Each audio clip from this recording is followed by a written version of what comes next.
Hello everyone, welcome back to That Tech Enthusiast. What was that? That didn't sound like a tech. Welcome back to That Tech Enthusiast Extras, is what I was trying to say. And today we are going to be discussing why I bought an iPod mini in 2020, as you can see by the title. Because I bought an iPod mini and it's 2020 in case you haven't noticed.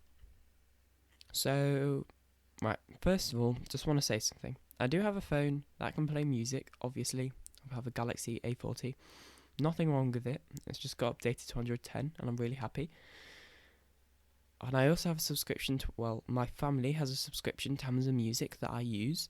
And also I use Samsung Music where I have downloaded a bunch of MP3s. But very recently I've gone and bought out an iPod mini. And I've also been sent an iPod Shuffle by my gran. She sent me her old iPod Shuffle because she didn't want it anymore. And in case you didn't know, I also have an iPod Touch, so I'm kind of starting to get a bit of a collection now, which is cool. But the iPod mini, second gen specifically, is now my daily driver for music. I listen to music on that, and I've also not done it yet, but I think I'm actually going to get all my podcasts on iTunes and sync them onto my iPod as well. I think that could be quite fun to use that for podcasts as well. Because I do like to listen to some podcasts, and I haven't for a while because I've had this iPod, so I think it'll be good to get some podcasts on there. But, so yeah, the reasons why I bought it, because for most people, they're fine. First of all, okay, I don't know, but I can just tell there's a difference between CD quality and streaming quality. And I don't know, I can just tell when I put in a CD, I can tell it is really good quality. But when I'm streaming on Amazon Music, it doesn't sound as good. And I have really been able to notice that. So that's not the main reason, but obviously a large amount of the iPod's music is CD quality because it's either downloaded from the iTunes store or the CDs that I still own. There is not many. I have backed up onto my iTunes library and then put onto my iPod.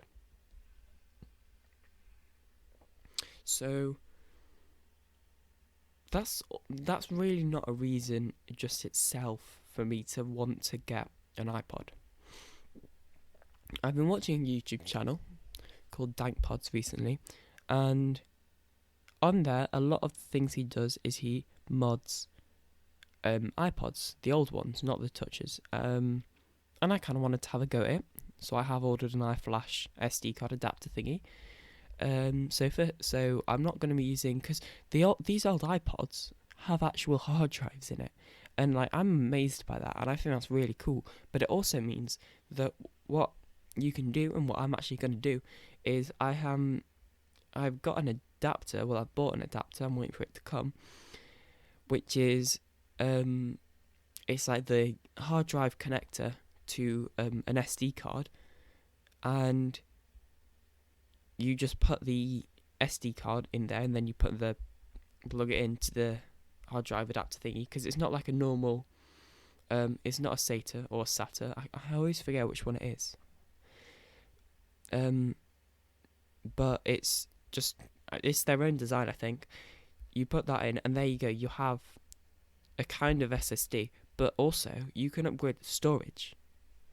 And so I think I'm only going to upgrade mine to 32 gigs, but I've seen people put 256 gigabytes into one of these old iPods, and they, with the second gen, it only works with the minis, it only works with the iPod mini second gen, and I don't know why it doesn't work with the first gen. I think it might be like a different hard drive socket thing, or whatever you call it.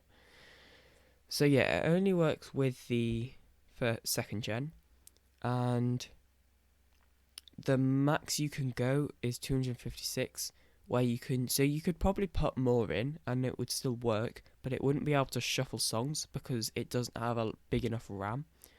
And so with the actual original iPods, you can do the iPod 1, 2 and 3 or third gen.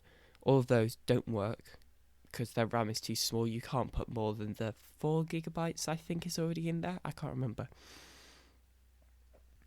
But yeah, you can't put more than that in them. And then, but with the 6th or 7th, I can't remember which one, with the one that's branded the iPod Classic, you can put a terabyte in there, and I think it can even shuffle songs, but don't quote me on it, I'm not sure.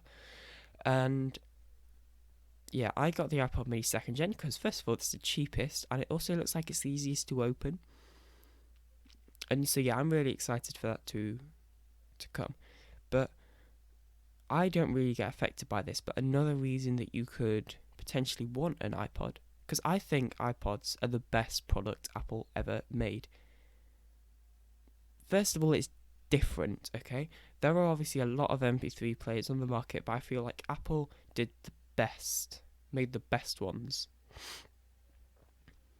Obviously, right now, there probably aren't as many MP3 players on the market, or I saw something which I'm really intrigued how it works, that says it's like an MP3 player that can stream Spotify and I think it said Amazon Music, but I can't remember, just streaming services. And I'm intrigued how that works, and it still works by Bluetooth, so I guess it's not completely true because you'd still have to carry your phone around. It's probably just like a Bluetooth kind of like, not speaker, but a Bluetooth headphone jack, if that makes sense, with like a pause, with like music controls on it, like pause, skip, back, volume, maybe, I'm not sure. And then you just have to press play on your phone for Spotify, I'm not sure. But yeah, I think iPods are the best product Apple ever made, because they seem fairly original. I don't know at the time how much it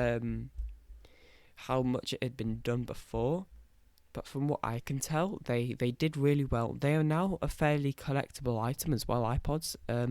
There are people that will collect them, and also people that will sell modded versions of them, and I think it's interesting.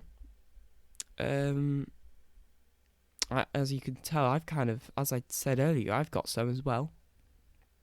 I've got an iPod Mini iPod Mini 2nd Gen, an iPod Shuffle 2nd Gen, and then an iPod Touch 6th Gen. And yeah, so basically the reason I bought an iPod Mini in 2020, I wanted to mod it, but also, this isn't a problem for me, but if you are potentially self-employed or just something else, which means your phone is often busy, or maybe you're just in a lot of WhatsApp groups, then obviously most people would want to leave those WhatsApp groups, but then maybe you don't, because when you're on there you have a good time or something, I don't know. You are on an iPod unreachable, which is a good thing and a bad thing in some ways. It doesn't have Wi-Fi, it doesn't have Bluetooth. Now the Bluetooth bit is a bit annoying. I have to use a Bluetooth adapter because my only earphones are Galaxy Buds. Well, my only decent sounding earphones are Galaxy Buds, and I want to use them with it, so I've got a Bluetooth adapter. They're fairly cheap, and yeah, you're literally, you cannot be called on there.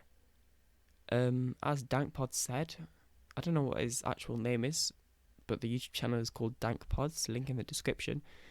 As he said, he is the one that pauses the music, not the person that's calling him. And I think I kind of liked the idea of that. Like, I don't really often get disturbed, but when I'm like listening to a podcast and a notification comes in, that really annoys me. So obviously that's not going to happen anymore.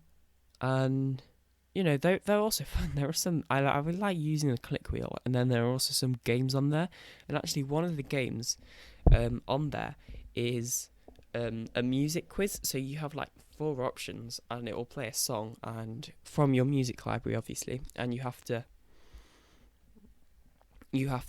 press which song it is.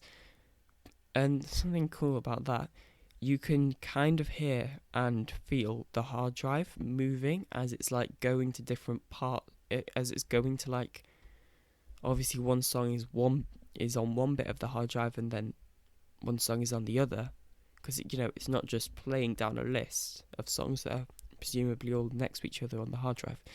So yeah, it's interesting, and I would really recommend it. You can get them fairly cheap, and then also down below, iFixit, where you can buy replacement batteries and toolkits. I have an iFixit toolkit. And then also you can, down below, iFlash.xyz, where you can buy the SD card, adapt to the SD to CF, I think, or something like that. I can't remember.